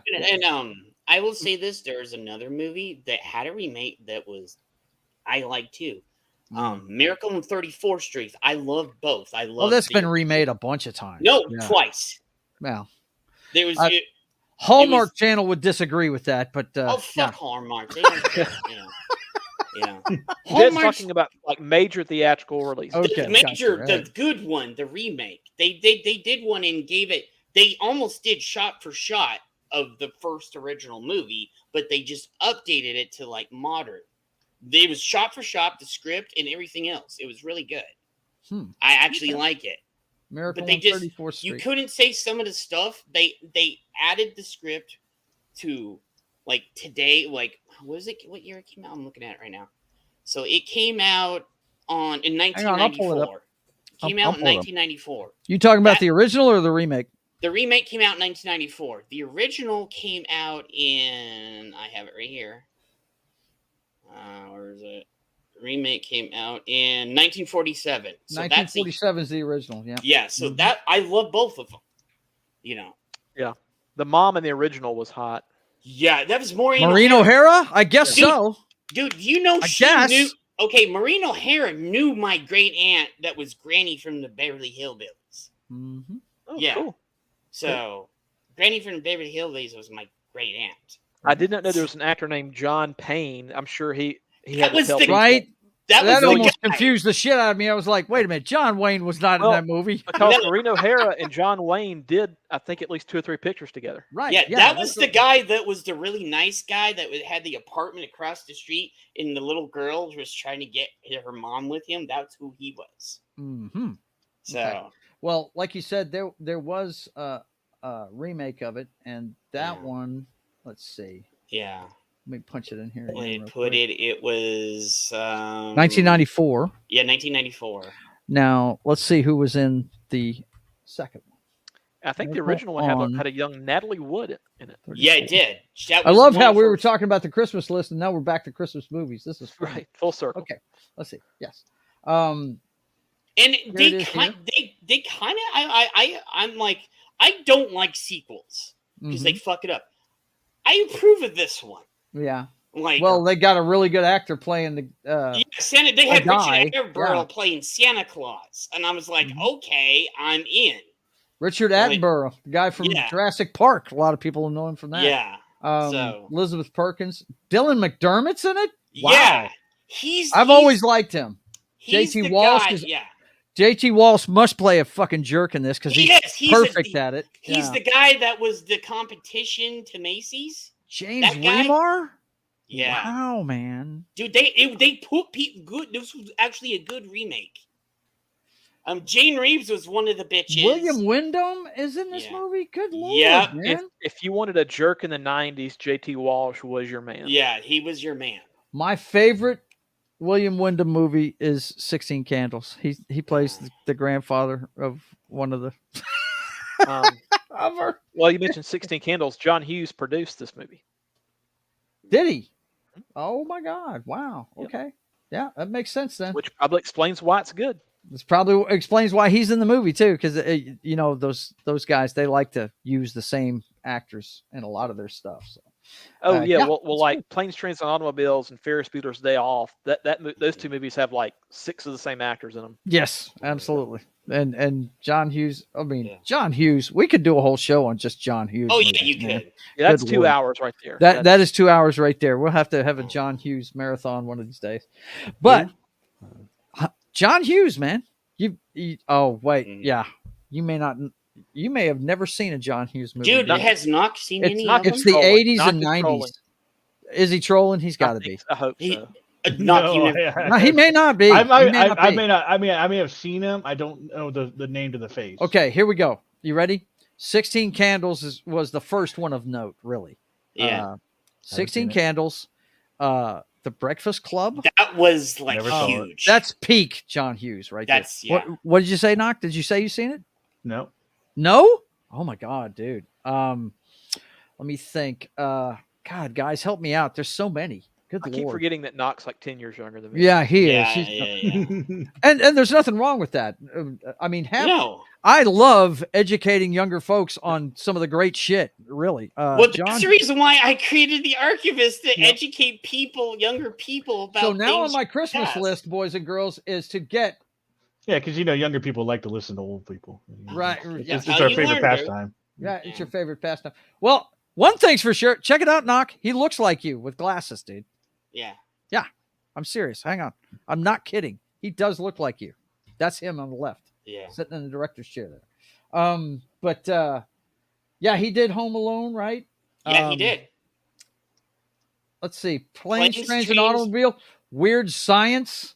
Uncle Buck. Uncle Buck. Yeah, I forgot about Like- that one. He did 2 of John Candy's best movies. Yeah, 2 of his best movies he did. But if you look down the list here, Home Yeah, Sweet he Home, did some stinkers too. So. the remake of Vacation. God, man. He come did on Drill now. Bit Taylor, which is funny. Beethoven, he did Beethoven. Yeah, Beethoven was decent. He did work on one. Now, Wonderful World Disney. he passed away about 15. It's been at least 15 years. Well, I think it was maybe 2009, 2008. Mm-hmm. So some of that stuff that came after is based on his movies involved. Yeah. Mm-hmm. It's probably his production company. But Made in Manhattan, that's one with J-Lo. Let's see. Wasn't that Ray Fiennes too? I think is in that movie. I think so. Yeah, he's the rich guy in it. I think it's kind of a different take on Cinderella. That's what it is basically. I've seen that one. Let's see. Let's keep going. Home Alone 3, Flubber. Good Lord, he did Flubber. Yeah, that's a remake of a Disney classic. Actually, and Robin Williams was in that. Dennis the Menace. Yeah, Beethoven was good. Uncle Buck. Here we go. We're getting into the bunch of it here. Curly Sue, Dutch. Curly Sue wasn't that bad. National Lampoon's Christmas Vacation. That's him, right? Career he wrote opportunities. It. Mm-hmm. I'm just Uncle telling Buck, you. The Great Outdoors. Oh, I forgot about that one. Good Lord. She's Having a Baby. That's one of his ones that didn't do well at the theater, but that didn't do well that at is all. spot on, dude. The part that always fucking cracks me up is whenever she says I'm pregnant and you see him strapped in a fucking straitjacket and he's on like one of those rocket sleds heading straight towards a concrete wall. He's like, ah! Yeah, he's trying to contain his fucking fear. It's ridiculous. He did Some Kind of Wonderful too. Oh yeah, Pretty in Pink. Now listen, this is one of my favorite John Hughes movies. Some Kind of Wonderful. A lot of people don't remember this movie, but what this is this movie ends the way Pretty in Pink was supposed to end. Molly Ringwald's diva ass wanted to get with the rich guy at the end of it and had him change it. And this right here, Some Kind of Wonderful, is the movie he intended to make when he made Pretty in Pink. I don't know if you guys knew that or not, but it's true. Know that. But yeah, Some Kind of Wonderful. Look, Leah Thompson, the mom from Back to the Future, when she was young, I was in love with that chick. Hey, all the right moves. All the right moves, baby. Yes, absolutely. The Tom Cruise high school football movie. She is gorgeous from head to toe. I got to tell you, and you find out in that movie, no doubt. Ferris Bueller's Day Off. That is every schoolboy's fantasy right there. I always told my mother if I'd have seen this movie when I was in high school, I probably wouldn't have graduated. You know what I mean? And there's no other movie quite like Ferris Bueller's Day Off. No, there isn't. It's its own thing. It's a tutorial on how to skip school, man. It's great. It's awesome. Weird Science, of course, Anthony Michael Hall. That's the first movie you actually noticed that Anthony Michael Hall is turning into a big dude. When we saw him in 16 Candles, he was a runt, and he ended up becoming a huge dude when he grew up. And then he went in Pretty in Pink. Yep, Pretty in Pink. And he wasn't in Pretty in Pink. No, he wasn't. Wait, I thought he was. Oh, that was the Ducky. I think he did SNL right after Weird Science. Yeah, and then he did Breakfast Club. In 16 Candles. Yep. Dude, his Mr. Mom filmography. Was good. We'll do a show on John Hughes. John Hughes, and would be awesome. We'll give you a list of them to watch, Knock, because this guy is one of the greatest American filmmakers ever. It was a really 12-year run of everything was a hit. Everything was a hit, one after another. Yeah. And what's funny is a lot of people think Fast Times at Ridgemont High is a John Hughes movie, and it's not. But it's the same kind of genre. It's all about growing up in school, and stuff like that. And some of it, the young adult movie, She's Having a Baby, it's really good. It's about it's about what your life's gonna be in the future, man. Watch that movie. It's pretty good. It's really good. But yeah, we could definitely talk John Hughes all night. Yeah. But is there anything else you guys want from Santa as far as pop culture goes? I mean, my number one thing is I want Santa to fix the MCU because I love it so much. Well, I would love Doctor Who to go back to being about a guy in a police box, but we know that shit ain't ever gonna happen.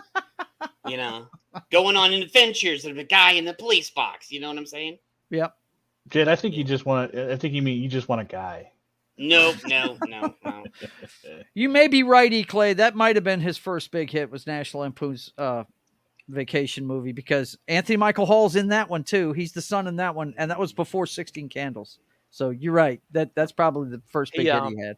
He wrote a short story called Vacation 58 from when he was basically reflecting back when he was a kid in 1958. Right. It was in the National Lampoon magazine, Mm-hmm. and that spearheaded the Vacation movie that came out like a couple years now, later. what college is it that puts out National Lampoon magazine? I forgot which one it is. I don't know. There were a lot of them that came from one of the Ivy League schools. Yeah. I can't remember which one it is. Yeah, P.J. O'Rourke wrote for them. There was a lot of really smart guys that wrote for them back in the 70s. Yeah. But my favorite National Lampoon movie, though, is Animal House. Bar none. That is the best Lampoon movie ever.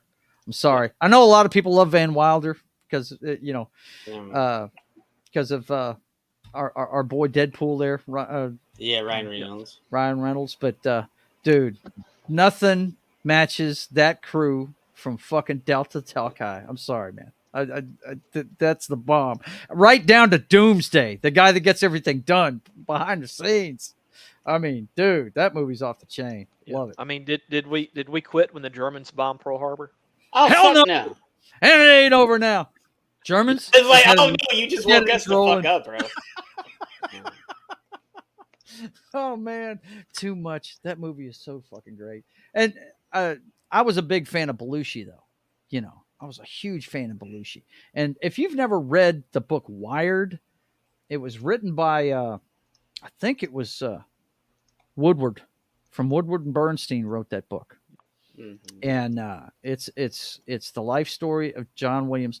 And I didn't know this, but John knew he had a problem, and he was trying to fix it. He became real good friends. Have you guys ever heard of a guy named Bill Superfoot Wallace? He was a kickboxer back in the day. Yeah, he was. He used to do a lot of commercials for, like, just because he was a kickboxer, he did the athlete's foot powder commercials and shit, But anyway, he was good friends with John. He trained with him, trying to lose weight and stuff. And basically, John hired him to hang out with him and stop him from doing the shit he was doing. And when they found him in that bungalow dead, Bill Superfoot Wallace showed up, and the cops had to restrain him. He was so fucking upset. He was fighting with him. It was pretty bad. It was with Belushi. She was the inspiration for a song that I think that had already come out by Gordon Lightfoot called Sundown. Yeah. Mm-hmm. And same chick. I think it may have been Gordon Lightfoot and her may have had a falling out. Mm-hmm. That may have been what that song was about. Anyway, she was with Belushi the night he died. Yeah. So stay away from that shit. Yeah, yeah, she's Venom, right? Yeah. She's poison. Poison. Put poison. So, anything else you want off the Christmas list, guys? I want a new Xbox. I want one of the new Xbox X's so I can go play all the new games and stuff. All the new games. Okay, man. But I like what you were saying about the Doctor. That would be cool. Yeah, dude. That was okay. Star Trek and Doctor Who were my first two things into science fiction, so they're near and dear and heart to me. Yeah. And both of them got fucked up. Yeah. Along with Star Wars. Star Wars was third. Well, So, everything here lately has had its turn at getting screwed. Hopefully, it'll turn around. We can keep hope alive. Well, I'm going to be positive because in that third season of Picard, they actually did what you're supposed to do. They turned it around in third season of Picard, and I was happy about that. There's been some bright spots. There was a bright spot in that third season. Knock, what do you want Santa Claus to bring us in pop culture in the near future? I wouldn't mind. I wouldn't mind if Santa brought me a new sequel trilogy. That completely erases the. That completely.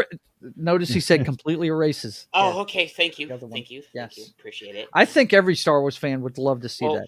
My Star Wars wish list would be that we have a movie where I've been just kind of brainstorming this past couple minutes, where Luke Skywalker has an unknown bastard son who, in an X-wing, fires 2 proton torpedoes down Lizzo's exhaust port and blows her up. Bro. Who was it called her the Death Star the other day? Who was that? I saw a video where they called her that. I can't remember. I actually said that one time as a joke. I was like, "Oh my god, she's so big, she looked like the Death Star." The Death Star is in firing range. The criteria for putting her in the Mandalorian episode was that her and Jack Black were "quote unquote" big Star Wars fans on social media. That was the criteria for them putting those 2 actors in that episode. I can understand Jack Black. He's been in a lot of movies, but Lizzo. Neither one of them, come on, belong in Star Wars. But no, they don't. Well, when it comes to Star Wars, Knock, I did see a tweet today. Somebody was asking, and it's one I follow several, just nothing but Star Wars accounts, not just Star Wars Theory, but a couple of the other ones. And one of them was asking, would you like to see a movie about a rogue clan of Jedi that are operating behind the scenes trying to fix everything, that kind of thing. And I was like, hell yeah, I'd love to see some shit like that. Anything that has to do with the Jedi Knights, I'd love to see, because that's my favorite part of Star Wars. But yeah, this, first of all, you're not going to see one that's going to retcon it because they've already said they're going to make a Rey movie. But what I'm hoping is the pendulum we know has been swinging back. Their studio's in trouble. We chronicled that at the beginning of the show. Eventually, they're going to want to make money again. And they know how to do it. They just need to get to it. Let's hope they start picking up the pens and making some better stuff, because it's all about the stories. You can have all the cool special effects and stuff you want, but if the story is not good at its core, you just you're spinning your wheels. Well, and I blame Rian Johnson more so than J.J. Abrams. J.J. knows how to make money, okay? Yes. Mm-hmm. And if the second movie, The Last Jedi, had not effed up with the lore of the first movie, then the third movie would have made about $500 million more than it made. Yes, absolutely. Yeah. You're right. Yes. Yeah. And I mean, I understand the hate for Rian Johnson. I like some of the stuff he's done, but Last Jedi, it's got good parts and bad parts to it. The way Luke went out was kind of goofy to me. We got a new force power where we can project ourselves across the universe. Okay, this is like strange.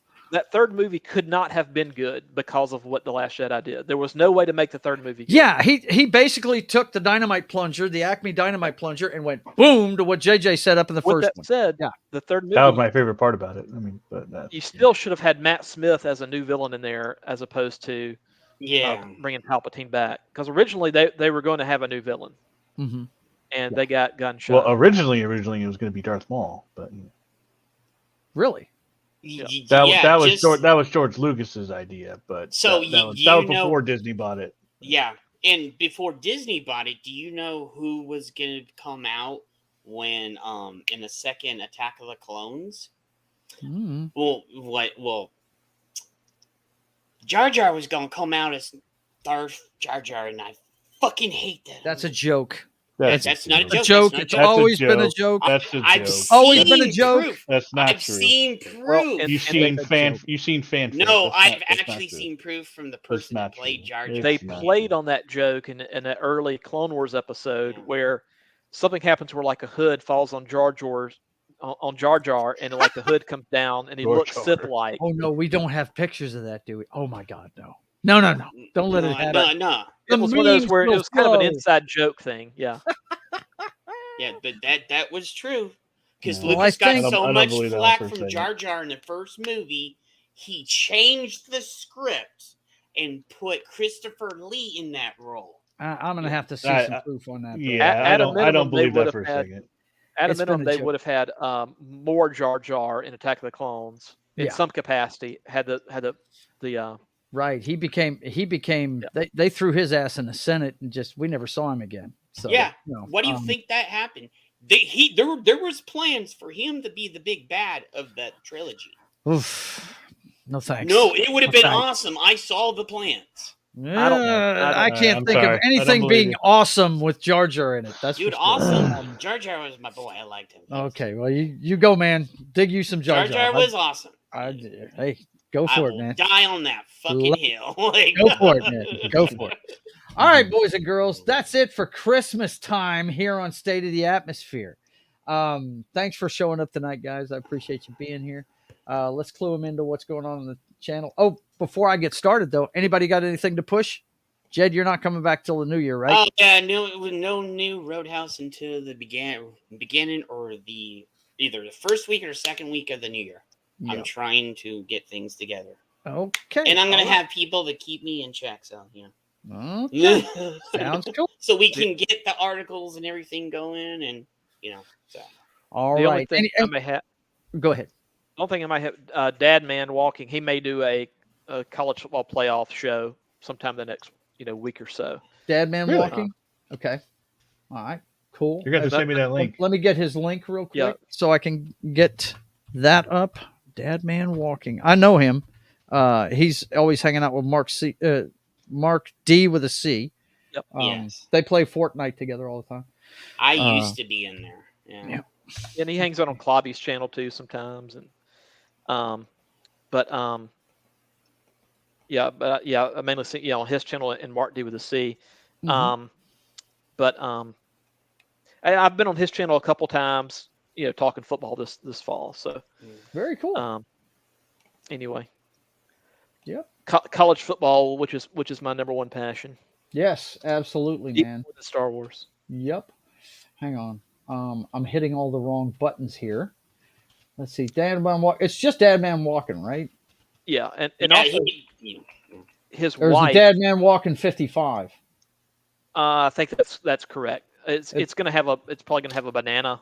Yeah, got it. It Um, looks like it looks looks like he's got part of a wow, I'm not subscribed to him. It's half of a football, half of a banana. At the Movies is the name of the shows he does. That's a stream that it looks like he's actually streaming right now.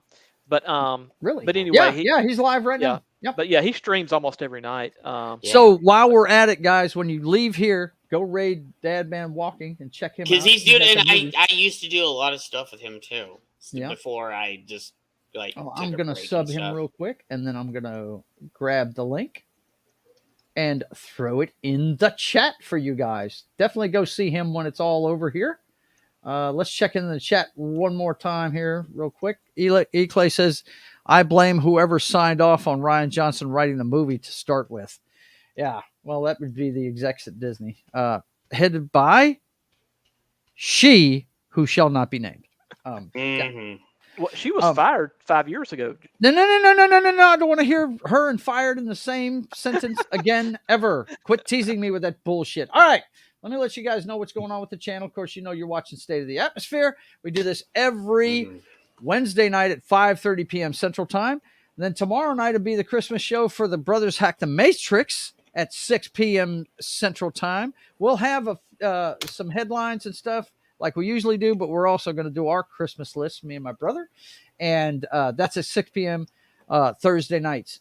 And then tomorrow night at 10, we're going to get into some jiggle physics. God, my tongue is not working. Jiggle Physics tomorrow night on Papa Joe Gamer after dark. Sinran Kagura is what we're going to play. It's an anime game that's kind of like, I don't know how to describe it. It's like the old Dynasty Warriors where you take on hordes of chicks, but you beat the clothes off of them to knock them out. It's crazy, man. This game is nuts. Check it out tomorrow night at 10 p.m. Central Time. And then, of course, Friday, I'll be on Pop Culture Minefield with Morning Coffee with John as he plays Baldur's Gate.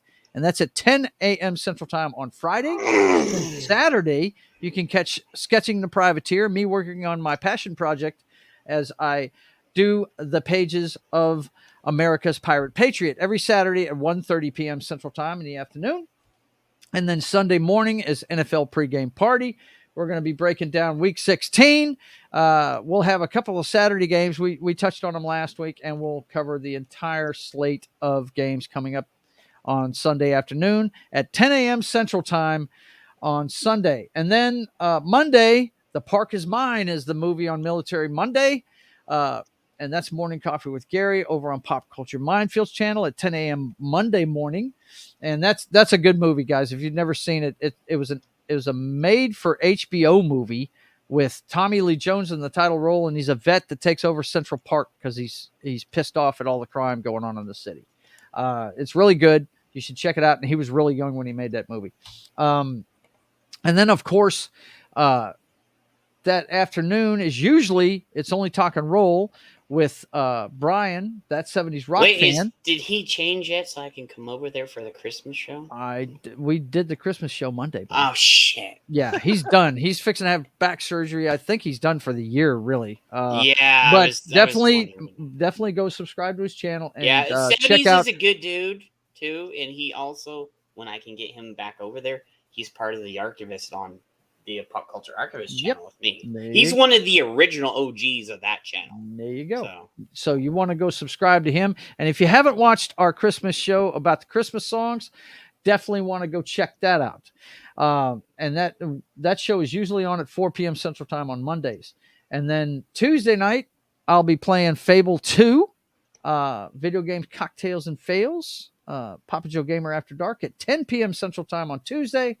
And Wednesday morning, it'll be more Uncharted with John on Pop Culture Minefield's channel as he plays. And I don't know how much longer he's going to be doing that because it looks like he's going back to work pretty quick here. Yeah, so enjoy that as you can. 10 a.m. Central Time on Wednesday. And then next week, your homework, guys, is to come up with of course, I'm going to have top 10s for the music, movies of the year, just box office wise and stuff like that. But come up with your favorite stuff for 2023, and we'll look at what our predictions for 2024 and the resolutions we want to have for the new year. And that's all next Wednesday on this show at 5:30 p.m. Central Time on next Wednesday. So for myself, Small Time Republic, Knock, and Jed, we want to wish you a Merry Christmas. That's right. We don't step around it around here. Yeah. Merry Christmas and a Happy New Year if you don't make it next week. And until we see you again, I want you guys to keep on keeping on. God bless.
It was an echo fest. I forgot to turn off the sound again.